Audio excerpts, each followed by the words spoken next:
with powerful new trinkets, a brand new adrenaline system. Not to mention, parrying now costs 0 stamina. The best weapons in the game have changed significantly. But don't worry, because today I'm going to share with you the absolute best weapon to help you dominate each of the game's biomes in 2026, starting with the Meadows. Just like fine wine, some things just get better with age. The flint spear is still my choice, and overall, the spear class stands now as one of my favorites.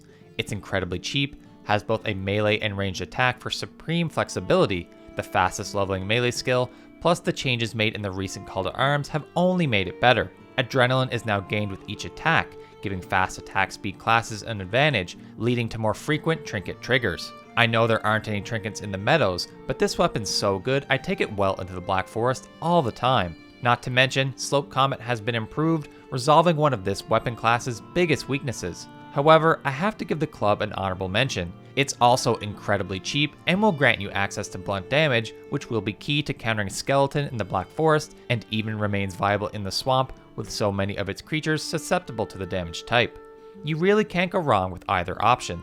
My choice for the Black Forest might be a little bit controversial considering the weapon's not really a Black Forest weapon in the Abyssal Razor. But hear me out. I know, I'm cheating a bit here, but I consider this weapon part of this biome because this is where you'll get bronze for nails that enable the carve, the ship most likely needed to find a Leviathan for the chitin required to craft the razor. I suppose you could make the argument you could find the chitin with a raft, as long as you have the antler pickaxe, so maybe it's a Meadows tier weapon. Let me know in the comments the biome where you would place the razor. That aside, it's a no-brainer choice dealing Iron Age tier damage. It triggers trinkets rapidly thanks to its electric attack speed, deals 2 types of physical damage, and the best part, knives have a massive 4x parry bonus, allowing you to parry some of the game's most fierce attacks. If you didn't know, parrying got way better recently. Not only does it now use 0 stamina, but it's also the best way to gain adrenaline as each successful parry gives you 5.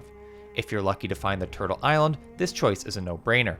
However, for a more reliably found weapon, the Bronze Acure has to be your pick. Polearms are a blast to use. Despite having a slow attack speed and a slowing of your movement speed, their secondary attack is absolutely worth it. In a biome where you're going to be constantly surrounded by the Greydwarf clan, its spinning ability is the crowd control you need.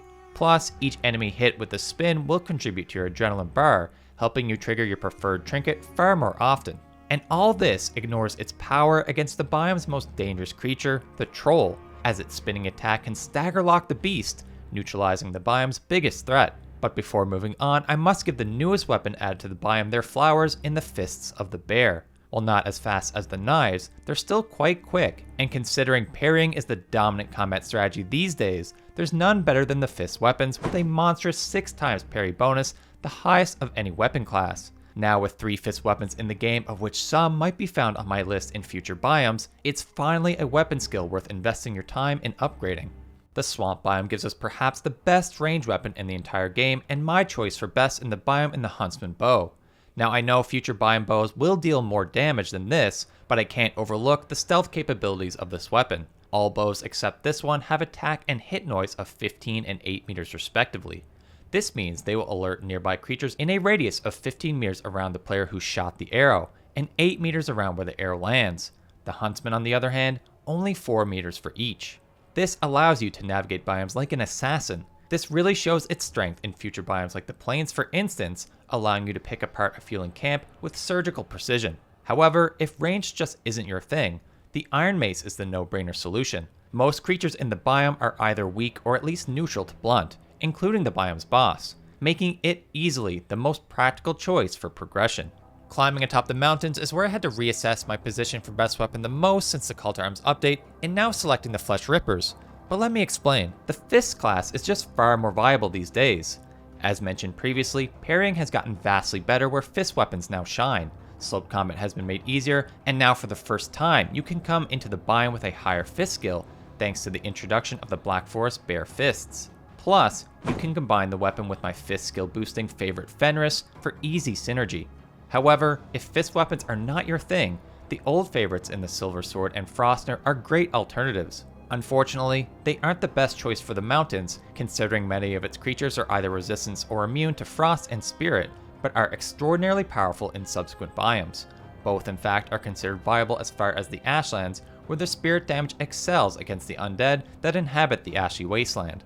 The Plains has 3 strong candidates for best weapon, but I tend to lean into the Black Metal Akir. Like the Black Forest before it, this biome is one where you're very likely to be fighting multiple targets at once, where the secondary spinning attack dominates and has only been improved with the addition of the adrenaline mechanics.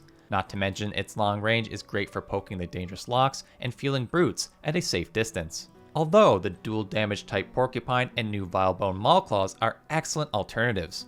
The Porcupine is one of those rare weapons that deals both blunt and pierce. Varied types of damage is always handy, allowing you to work around creatures' resistances, and the club class's knockback can create separation between you and enemies for maximum security.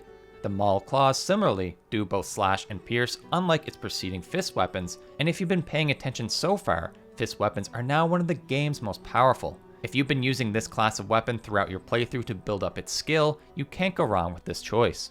The Mistlands for the first time introduces magic, and therefore I need to give you my recommendation for both magic and melee.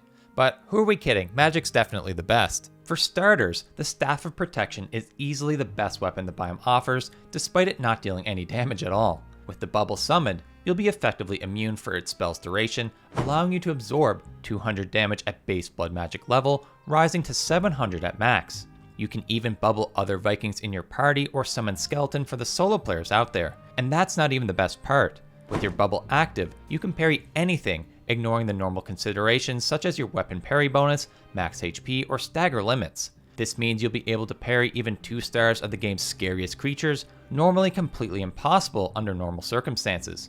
Considering the power of parrying in Valheim these days, the already S-tier Staff of Protection got even better. Although, you'll obviously still want to deal damage, where I surprisingly prefer the Staff of Frost over Embers. Where the Frost loses in range, it vastly makes up for it in cast speed, iter cost, and the incredible benefits of the slow effects it applies.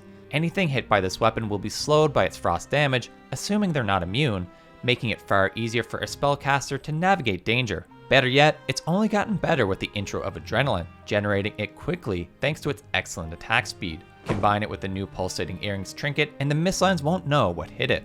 For melee warriors on the other hand, it's still a pretty simple choice in the Mist Walker, but another weapon has risen that I'd consider an honorable mention in a moment. This sweet Misty Boy is still king in this biome. Like the Frost Staff, it benefits from the slow effect, providing frost damage, but also got better with Call to Arms. The new Resounding Shackle trinket synergizes well with swords, adding 10% increase to slash damage on trigger and stamina to boot. As an alternative, a sneaky sleeper for best melee weapon is now the Skull and Hattie. Overall, the Knives weapon class has been vastly improved with the parry changes and introduction of Adrenaline. The Hattie is easily the best Knives weapon in the game, and I adore a weapon class without a movement penalty and incredible attack speed. The Ashlands, like the Mist, offer the same conundrum of magic versus melee, but of course, I have my choice for both. For magic, the choice is easy in the Staff of the Wilds. With this, you summon roots to do the fighting for you, and considering the swarm of enemies in the biome, it's nice to have buddies as a distraction, even if they're only plants. The best part is your summons have a chance to root any enemy hit, making it far easier for you to navigate the abundance of threats. What I will say though is I do not find this weapon very fun to play with. Yes, it's powerful, but when using it, you don't really have to do much and just end up letting the roots do all the work. For a more fun experience, I like the Staff of Fracturing. It's the best magic weapon in the biome for generating adrenaline, and it's just a blast. Keep in mind that despite its name and cluster of projectiles, I find this works best against big targets like the Morgan, and at close range where there's a greater chance for all spell shards to hit their target. But if magic isn't your thing, the Berserkier axes are the no-brainer choice, and specifically the Eyelight Lightning variant. You're undoubtedly going to be swarmed in this biome, and having the chance to chain lightning to nearby foes is unmatched. One word of caution I'd advise with the axes, however, is that I find them hard to use unless you're comfortable with parry timing. Their strength lies in hitting their 3-attack combo, and unless you've staggered your enemy, the biome's chart, amongst others, don't give you the time to get that off. If not comfortable parrying, I'd like to propose a perhaps controversial alternative in the Splitnir Spear. Despite many of the biome's creatures having resistance to pierce damage, the huge attack speed of the spear gives you the most chances to trigger its powerful gem effect. If going for the Storming, you'll chain lightning more often, or Primal, more frequently rooting your target in place. Not to mention the rapid generation of adrenaline thanks to the attack speed I've mentioned many times in this video. Better yet, spears pair nicely with my preferred biome armor in the Ask set. And those are the best weapons for every biome in 2026. Make sure you pair your choice with the best trinket, which I break down in this video right here.